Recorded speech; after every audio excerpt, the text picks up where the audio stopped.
This is not only because, during his 2 presidential campaigns, he scrupulously avoided any contact with me, or really with anyone who might have asked him anything that required a complex answer about his own phantom-like agenda.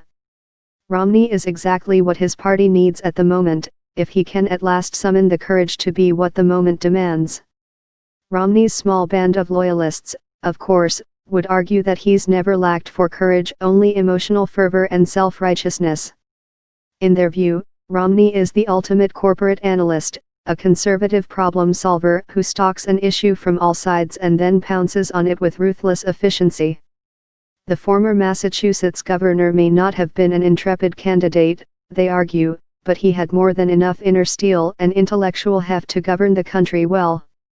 The problem with this formulation, though, is that campaigning and governing aren't separate, as President Trump has amply demonstrated. How you do one says a lot about how you will do the other.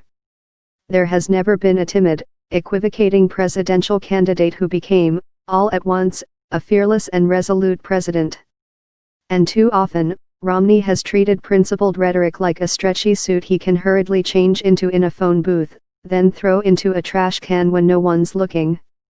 Thus did Romney stand up almost exactly 2 years ago, after the first round of Republican primaries, and deliver a caustic, unusually personal rebuke of everything Trump represented as a candidate.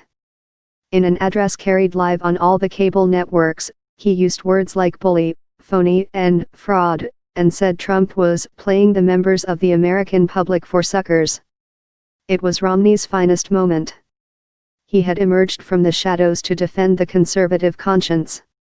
We know this now because, when it came down to it, after Trump had gone on to win both the party's nod and the presidency, that same Romney basically threw himself to the floor and licked the boots of the great fraud himself. The high point came when Trump took the erudite Romney to a French restaurant so he could grovel awkwardly in front of the cameras. Revenge is a dish best served in bechamel sauce. At important moments in Trump's presidency, Romney has again felt emboldened to vent his disgust, and in surprisingly eloquent terms. In a Facebook post last summer, after white supremacists brought filth and tragedy to Charlottesville, Romney excoriated Trump, saying his reaction to the violence caused racists to rejoice, minorities to weep, and the vast heart of America to mourn. So naturally, when Trump decided to endorse Romney for Senate this week, Romney, having finally learned his lesson, let the president know in blunt terms that he was running to repudiate the dystopian, divisive brand of politics that Trump's Republican Party represents. "No, I'm just playing with you." Here's what Romney actually fired back: "Thank you, Mr. President, for the support. I hope that over the course of the campaign I also earn the support and endorsement of the people of Utah." So that's how it is. No wonder the general sentiment on social media was that Romney, in pursuit of yet another prize, was about to toss aside the Trump resistors in his own party, yet again. I'm not going to write off Romney just yet, though. And I'll tell you why. You'd have to conclude his belief in service and sacrifice is real, which ought to count for something among his detractors. And maybe, just maybe, Romney can see, looking through his unfailingly opportunistic lens on the world, that there is a vacuum here begging to be filled. The party's governing wing has surrendered to Trump, its leaders in full retreat to the hills, its elder statesmen hiding in exile.